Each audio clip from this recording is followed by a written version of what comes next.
देखो इधर, हम सब क्या पढ़ रहे थे? नाभिक। क्या पढ़ रहे थे? नाभिक पढ़े थे ना। सही ना लो। बंधन ऊर्जा,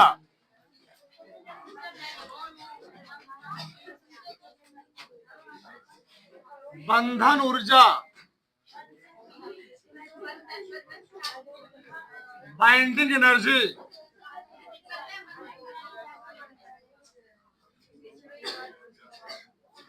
बाइंडिंग एनर्जी। अब यहां तुम हो जाओ इधर। हम कल बात कर रहे थे द्रव्यमान क्षति बारे में। किस बारे जी? द्रव्यमान क्षति के बारे में। हम लोग किस बारे में बात करेंगे? बंधन ऊर्जा के बारे में। तो मैंने क्या बोला था? मान लो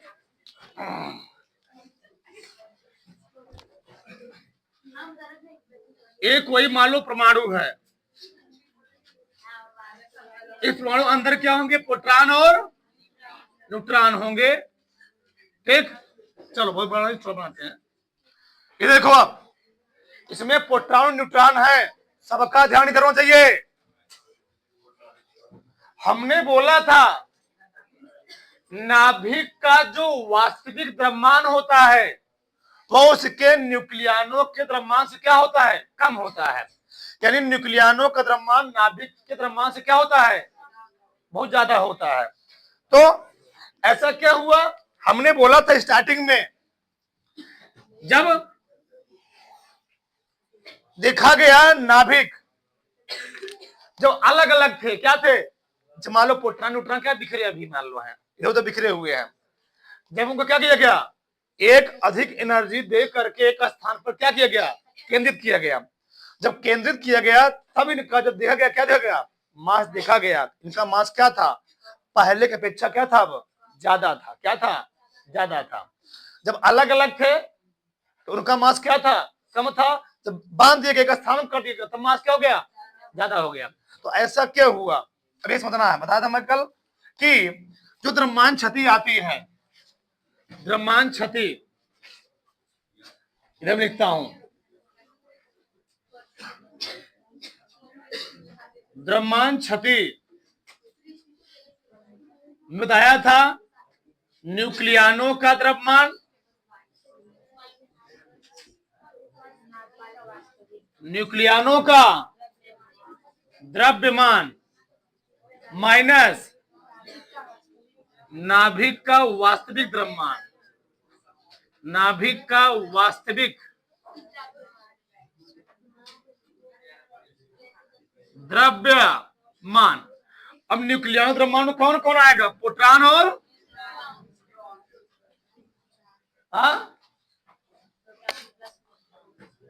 प्रोटॉन प्लस किसका जी? न्यूट्रॉन का द्रव्यमान, का द्रव्यमान। और नाभिक द्रव्यमान कैसे दिखाए थे? यम यन से। अब मैंने इसको चेंज किया था। मान लो कोई परमाणु है तो उस परमाणु के अंदर एक प्रोटॉन एक न्यूट्रॉन नहीं होंगे। तो मान लिया कि एक परमाणु, एक प्रोटॉन जो द्रव्यमान है वह कितना है? एक प्रोटॉन द्रव्यमान कितना? mp है। उसी प्रकार से कई होंगे ना जी। मान लो 5 है, हम लोग क्या करेंगे? 5 से तब गुणा कर देंगे, क्या निकल आएगा? कुल प्रोटॉन का द्रव्यमान निकल आएगा। एक मेला का द्रव्यमान इतना है, अगर 10 होंगे 10 से गुणा करना पड़ेगा ना। एक आम का दाम 2 रुपया, 10 आम का दाम क्या रुपया हो गया? 20 रुपया। कैसे हुआ? एक परमाणु के अंदर क्या एक प्रोटॉन होगा?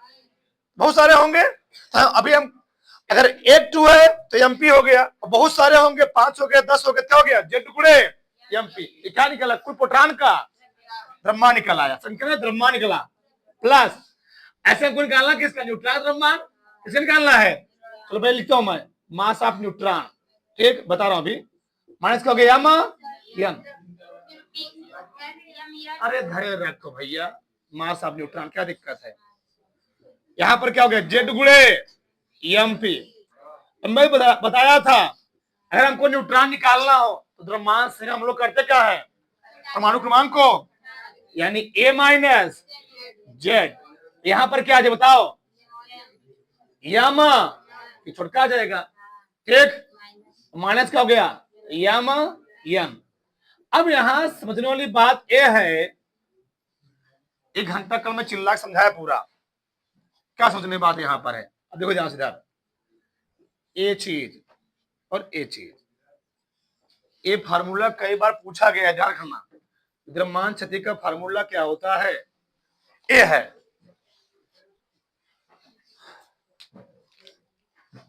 जब नाभिक में, जब किसी परमाणु के नाभिक में प्रोटॉन न्यूट्रॉन एक स्थान पर नहीं है, केंद्रित नहीं है, मतलब बिखरे हुए हैं, तो उनका द्रव्यमान क्या था, उनका द्रव्यमान अभी क्या है, कम है।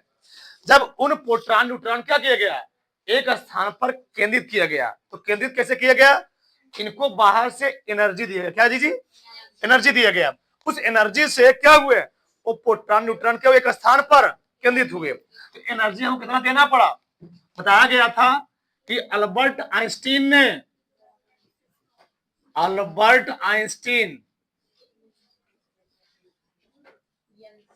ई बराबर क्या होता है, mc², यही ई होता है डेल्टा एम, क्या होता है, डेल्टा एम गुणे c²। यानी जब परमाणु का जो नाभिक है उसमें प्रोटॉन न्यूट्रॉन मान लो भी बिखरे हुए थे, वे क्या थे, प्रोटॉन न्यूट्रॉन नाभिक में बिखरे हुए थे मान लो। अब मैंने वो क्या किया, एक स्थान पर केंद्रित कर दिया, तो देखा क्या गया यहां पर, देखा ही गया अब जो इसका मास है क्या है, इसके अपेक्षा क्या है, ज्यादा है, ठीक।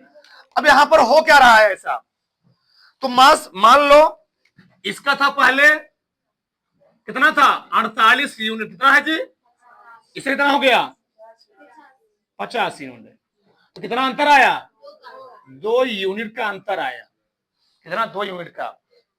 तो प्रश्न उठता है 2 यूनिट का अंतर आया क्यों, वही 2 यूनिट इससे कन्वर्ट करने में क्या हो गई है, खर्च हो गई है ना जी, यही 2 यूनिट इससे क्या हो गई है, खर्च हो गई है। तो ये जो 2 यूनिट, मतलब मैंने इसको टेम्परेचर दिया, टेम्परेचर देने से जो इसका द्रव्यमान था वह द्रव्यमान किस में कन्वर्ट हो गया है, एनर्जी में कन्वर्ट हो गया। यानी 2 गुणे, अगर हम यहाँ पर 2 गुणे प्रकाश के चल में गुणा कर देते हैं, 3 गुणे 10⁸ से स्क्वायर से, तो 3 तिहाई 9, 9 दूनी 18 गुणे 10⁻16 जूल, इतना जी।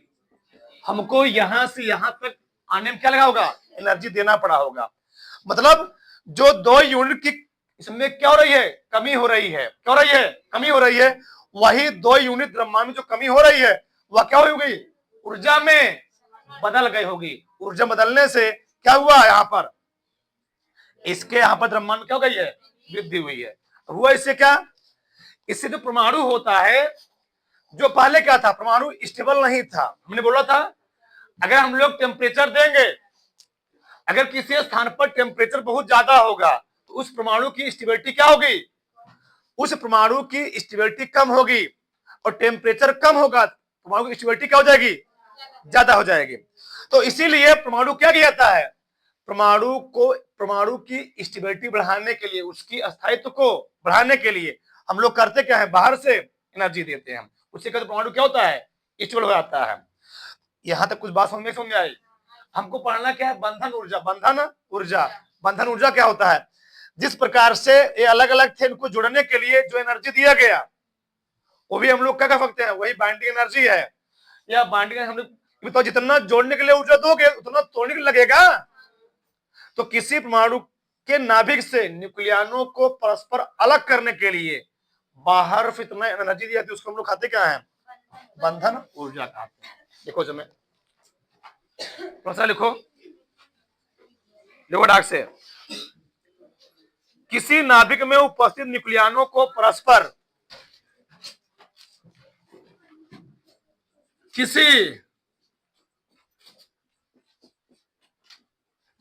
किसी नाभिक में उपस्थित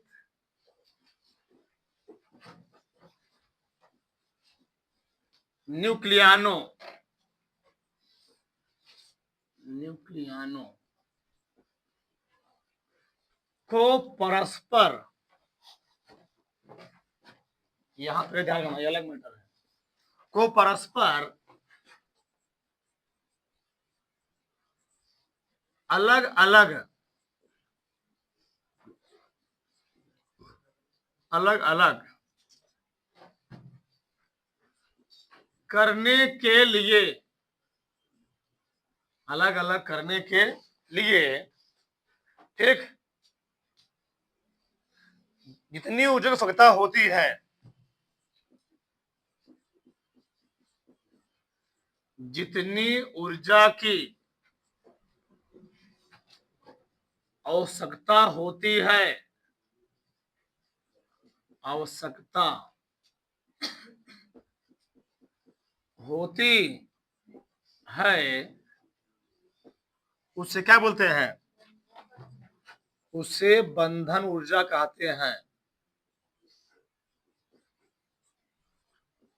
उसे बंधन ऊर्जा कहते हैं। बताओ, अगर हमको बंधन ऊर्जा निकालना होगा, बंधन ऊर्जा निकालना होगा, कैसे निकालेंगे हम लोग, द्रव्यमान क्षति ना जी, द्रव्यमान क्षति गुणे क्या लिखेंगे, प्रकाश का, प्रकाश की चाल, अभी सब कैलकुलेट करवाएंगे, प्रकाश की का स्क्वायर ना, यानी ई बराबर आ जाएगा डेल्टा एम गुणे सी स्क्वायर। अब बताओ, ई बराबर डेल्टा का मान कितना है, फार्मूला जेड गुणे माइन प्लस ना A minus Z M N minus क्या हो गया यम एन, इसी में क्या है गुणे, ये क्या निकल आएगा, उस परमाणु को चाहे तोड़ने के लिए चाहे किसके लिए, जोड़ने के लिए, जितनी ऊर्जा हमको चाहिए उसे हम लोग कहते क्या, बंधन ऊर्जा कहते हैं। यहां तक किसी को डाउट, बनाओ फ्रैक्शन नीचे सब, बनाओ फटाक से, ठीक है, तो बनाओ फटाक से।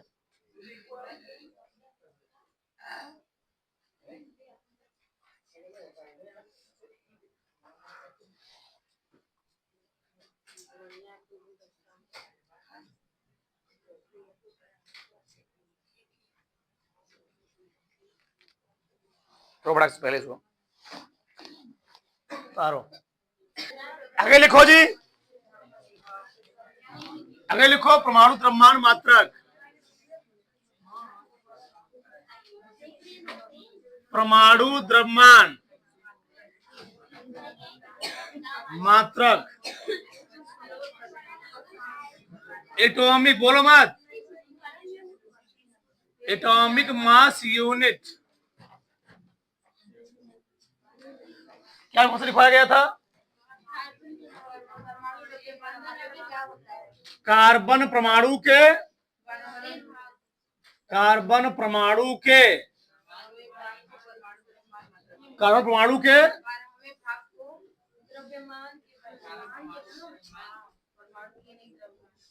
कार्बन परमाणु के द्रव्यमान के 12वें भाग को क्या बोलते हैं, परमाणु द्रव्यमान, परमाणु द्रव्यमान, द्रव्यमान मात्रा कहते हैं, ठीक,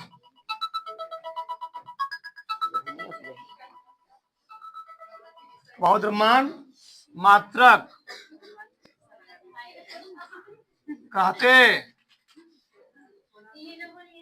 हैं, इसे एएमयू से क्या करते हैं, प्रदर्शित करते हैं, लिखो,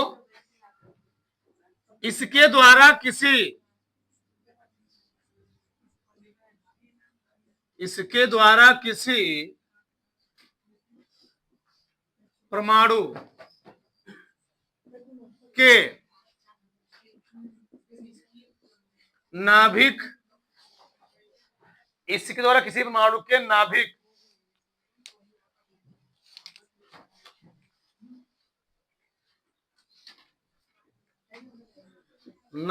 के द्रव्यमान व मूल कणों का द्रव्यमान व्यक्त किया जाता है। व्यक्त किया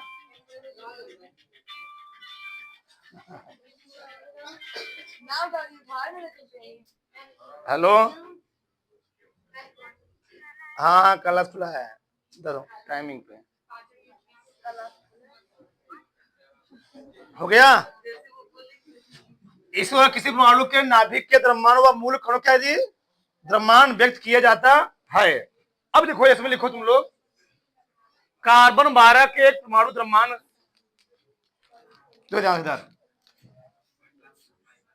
कार्बन 12 के 1 ग्राम परमाणु का द्रव्यमान, कार्बन 12 के ग्राम परमाणु का द्रव्यमान कितना होता है? 12 होता है। कितना जी?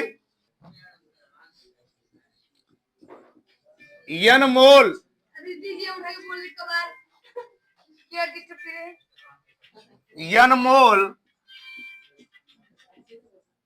परमाणु का द्रव्यमान, ठीक, n मोल कितना बताओ, बोलो क्या लिखेंगे जी हम इसको? 12 लिखेंगे। तो 1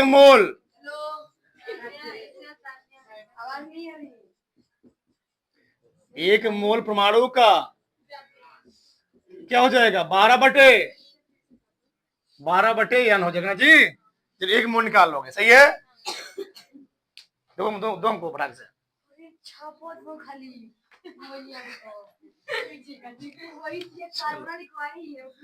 एक एमयू बराबर क्या होता है? 1 बटे 12 गुणे 12 बटे मतलब 1 मोल का, 1 मोल परमाणु का द्रव्यमान,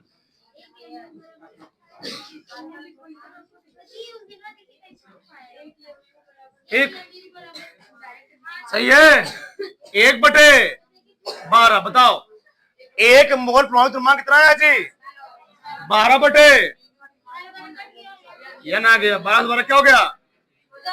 1 बटे, ये बोलो मत, ऊपर नीचे 1000 से गुणा कर दिए, कितना बताओ?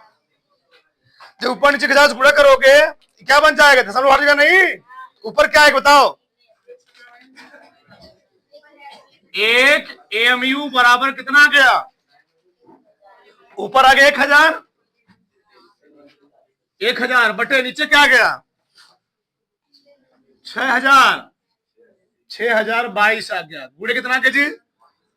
10 घाते माइनस 23 आ गया, सही है। अब बताओ यहां पर अभी ये वैल्यू क्या है? छोटी है ना, ये वैल्यू छोटी, क्या वैल्यू है? बड़ी है। एक काम करते हैं, फिर ऊपर 10 से गुणा कर देते हैं, 10 से गुणा करो क्या हो जाएगा? ऊपर 10,000 हो गया, नीचे तुम 10 से गुणा करोगे वो 24 हो जाएगा। इतना समझदार हो गए ना। यहाँ पर क्या होगा? 10 घाते माइनस 24, ऊपर नीचे 10 से गुणा कर दिया, युवा नीचे कहां चला गया जी? ऊपर चला गया। तो इसको हल करोगे, ये आएगा 1.66 था, कितना आएगा? जा घर हल करना, 1.6 कितना का? 10 घाते माइनस 24, ये आएगा ग्राम में। किसमें आएगा? ग्राम में आएगा। इसको हम लोग किसमें चेंज करेंगे? किलोग्राम में। किसमें आया? ग्राम में। अब बताओ ग्राम को हम लोग किलोग्राम किसमें बदलते हैं? 1 ग्राम में कई किलोग्राम? 1 किलोग्राम में 1 बटे 10 घाते 3, किसमें बदल गया? किलोग्राम में। किसमें जी? किलोग्राम में। कितना बताओ? 1.66, 10 घाते माइनस 27। क्या एक चीज कई बार पूछा गया है कि एक एएमयू में कितना किलोग्राम होता है? कितना होता है जी? 1.66 गुणे कितना दस घाते -27 किलो। उठा बड़ा फिर पहले बराबर क्या होता है? डेल एम गुणे सी स्क्वायर। बताओ डेल एम कितना आया? 1.66 कितना जी? गुणे सी कितना होता है? 3 गुणे 10 घाते का स्क्वायर। सही है? अबे समझो कितना है? 1.66 गुणे 10 घाते। थोड़ा यहां पर क्या करना है? कैलकुलेशन थोड़ा लंबा है। यहां पर 3 तिहाई 10 घाते 16 गुणा करो। 9 छक 54 की हासिल 5, 9 छक 54 5 हासिल 5, 9 का नाम 9 5 कितना आएगा? गुणे 10 घाते।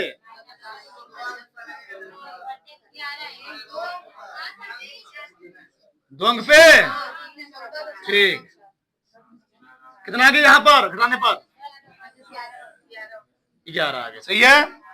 एक काम करते दशमलव यहां लगाते हैं। दशमलव यहां लगाने हम क्या करना होगा? ऊपर 10 से गुणा करना होगा। तो कितना होगा तब? इस 10 से भाग दे कितना का जी? 9 4 गुणे 10 घात से क्या हो जाएगा? माइनस क्या हो गया? 10 जूल आ गया। क्या आ गया? जूल। ठीक। अब इसको हम लोग किसे पहले बदलेंगे? इलेक्ट्रॉन वोल्ट में। समझिए इलेक्ट्रॉन वोल्ट में। बताओ तुम लोग जानते हो ना भैया, अगर हमको इसको इलेक्ट्रॉन वोल्ट में बदलना होगा तो 1.494 गुणे 10 घात कितना? -10।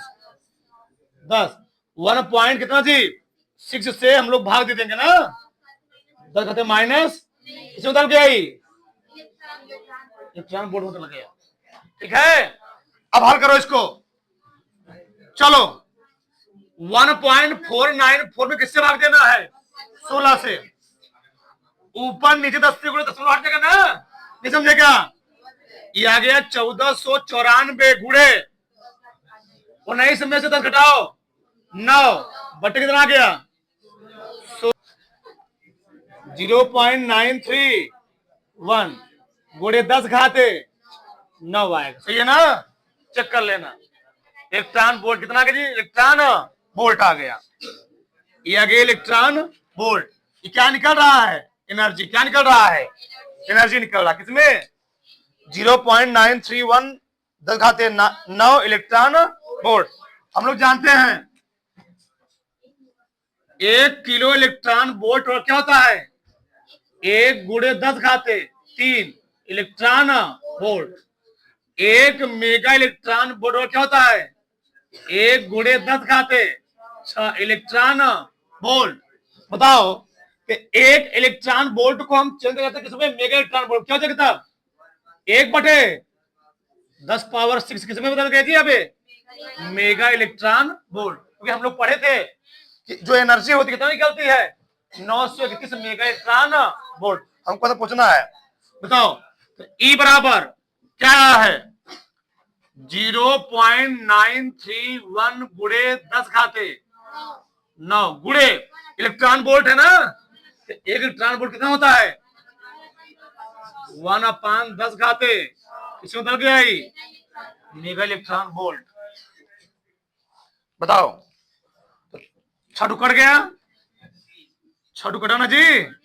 0.931 गुणे 10 घाते 3 मेगा इलेक्ट्रॉन। यानी हल कर लोगे कितना गुणे करोगे कितना? 931 मेगा इलेक्ट्रॉन वोल्ट। यानी यही हो गया 931 मेगा इलेक्ट्रॉन वोल्ट के बराबर। यानी किसी परमाणु से प्रोटॉन न्यूट्रॉन को अलग करने के लिए हमको कितना एनर्जी देना पड़ेगा? 931 मेगा इलेक्ट्रॉन वोल्ट के बराबर कितना देना पड़ेगा? एनर्जी देना पड़ेगा। तब क्या होगा? वो अलग अलग होगा। ये ध्यान रखना। ये क्या इसे हम लोग कहते हैं बाइंडिंग एनर्जी। ध्यान रखना बाइंडिंग एनर्जी बोलते कितना होता है? 931 मेगा इलेक्ट्रॉन वोल्ट। दो फटाक से, अरे उससे कोई दिक्कत नहीं है, थोड़ा फटाक से